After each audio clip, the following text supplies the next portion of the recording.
survival adventure.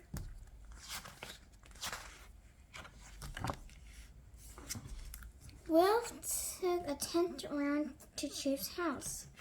He and Chip were going to sleep in it.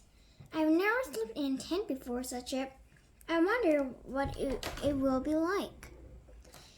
It will be fun, said Wolf, but we'll need a survival kit. Wolf had lots of things in a rucksack. These can go to in our survival kit, he said. We'll need them to survive outside. I've got a torch, a ball of strings, a plastic sheet, some chocolate, a first aid box. What else will we need to survive? I've got a mirror, a pencil, a notebook, and a bag of chips, said Chip. Crisps, said Chip. Biff came out with a big umbrella. You may need this. It's going to rain, she said. You can't have an umbrella in a survival kit, said Wolf. Don't be silly, Biff. That evening it began to rain. It rained so hard that Chip and Wolf couldn't sleep outside in a tent. In the end, Mom said they could camp on Chip's bedroom floor. You need a survival kit here, said Biff. Suddenly the magic key began to glow. The children were pulled into a new adventure. If this is going to be a survival adventure, said Biff, I'm taking the umbrella. You won't need an umbrella on a survival adventure, shouted Chip. Don't be silly! Amy was tired and fed up. The wagons were stuck. They had been stuck for 2 days. Amy's family was on a long journey. They were going to a new land. They were taking everything in the wagon. They had come a long way and had to go a long way too. Stay close to the wagon train, said Amy's father. Don't wander off. It's easy to get lost in the woods. Amy didn't listen to her father. I'll go and pick some wild berries, she thought. If I don't go far, I won't be lost.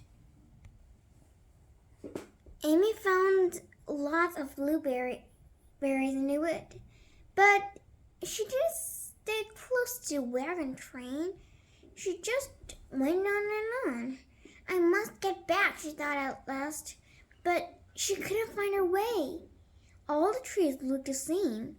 Oh no, I'm lost, she thought. Amy was frightened. She didn't know which way to go. Suddenly, something closed on her foot. It was a trap, and she couldn't get it off. Help! Help! Shouted Amy. Help me, somebody!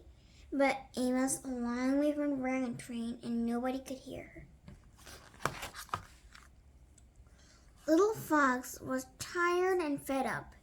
He had been in the woods for all day looking for honey, but he hadn't found any. Every time he found a tree with a bee's nest, the honey was gone. Now he was lost. Little Fox knew why there was no honey. There was a brown bear in the woods. The bear had taken all the honey. Little Fox was frightened. He was a long way from the village, and the bear was not far away. I must be careful, thought Little Fox. Little Fox heard Amy shouting. Someone is in trouble, he thought. He ran through the trees as fast as he could. He found Amy caught in the trap. Little Fox tried to open the trap, but he wasn't strong enough. The bear was a long way away, but he heard Amy shouting too. He stood on his hind legs and sniffed the air. The bear could smell Amy and Little Fox. He was a bad-tempered bear. He didn't like people in his part of the wood. The magic key began to glow. Magic key took Biff and Chip and Wolf to the woods, where Little Fox was helping Amy. Little Fox and Amy were amazed. They had never seen children like these before. Biff, Chip, and Wolf were amazed too. "It looks like they're in trouble," said Chip. The children could see that Amy was caught in the trap. They ran to help Little Fox. Together, they pulled open the jaw of the trap. "Ugh," said Chip. What a horrible thing." "The traps use them to catch animals," said Little Fox. "Traps like these are cruel." The trap hurt Amy's leg. Wolf put a bandage on it. Biff and Little Fox smashed the trap with a rock. "It's a good idea to smash the trap," said Little Fox, "but we shouldn't make this noise. The bear will hear us." Suddenly, the children heard a roar. The bear came out of the trees and ran toward them. All the children were frightened. "Oh, help!" shouted Wolf. "This bear doesn't look very friendly. Run!" "I can't," said Amy. We've had an idea. She opened the umbrella and she shouted. Then she opened it and spun it around, round and round. The bear stopped. He was afraid of the umbrella. He had never seen anything like it. Then he gave a roar and ran away. That was brilliant," said Chip. "But how did you know that bear was afraid of umbrellas?" "I didn't," said Biff. Suddenly, it began to rain. "Now, who says you can't have an umbrella in a survival kit?" she asked. "Don't get wet, anyone. Come under the umbrella." After it stopped raining, the children went on. At last, they came to a river. Little Fox told everyone to keep quiet. Then he lay down on the bank and put his arm in the water. Suddenly, he caught a fish. "That's amazing," said Chip. "I can't do that." "Now, how do we cook this?" asked Amy. "We don't have fire, but Little Fox made a fire.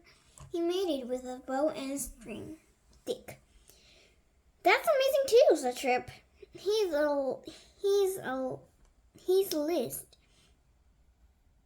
lit a fire without any matches. It was getting dark and it was beginning to rain again. Chip and Wolf put up the tent. Biff and Amy put up the plastic sheet to make a shelter. Little Fox cooked the fish and the children sat around the fire. They ate the fish, then the berries that Amy had picked. Then they ate the chocolate. Amy told everyone about her mother and father. She told them how the wagon train had got stuck in the mud. Amy began to cry. "Maybe I'll never see my mother and father again," she said. "Don't worry," said Wolf. "We'll find them." Suddenly, Beef grabbed the umbrella and jumped on her feet. She ran outside and began to shout. "Help!" she called. "We've been surrounded." Everyone jumped up. Beef spun the umbrella round and round. Go away, she shouted. Little Fox laughed and laughed. Everyone laughed. "This is my father," said Little Fox. "He thought I was lost. He was looking for me." "Sorry," said Biff. You were very brave," said Little Fox's father. "Yes, you're fighting the bear," said Little Fox.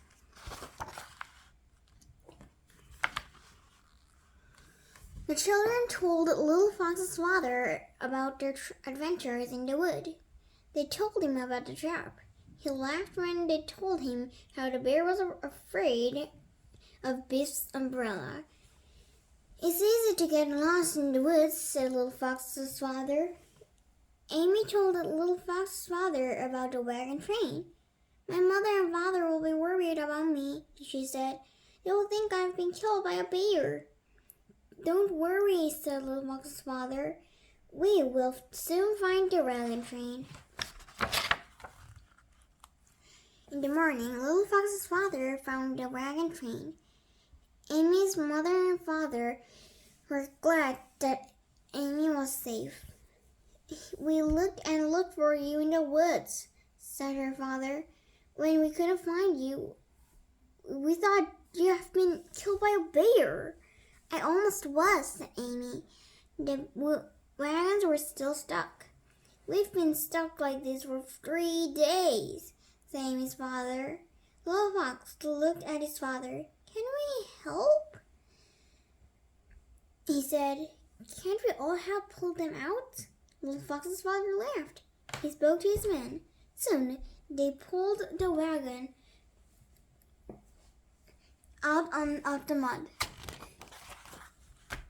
At last, the wagon train was able to go on. The children watched them for a long time.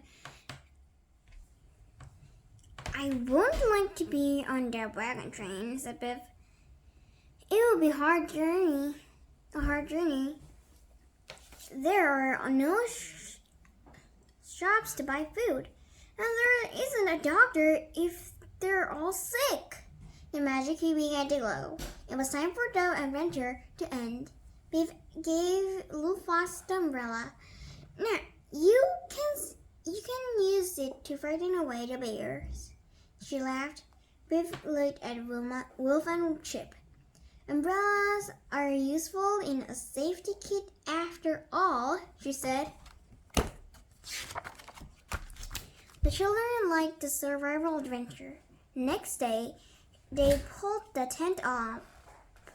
Biff wanted to make Wolf and Chip laugh.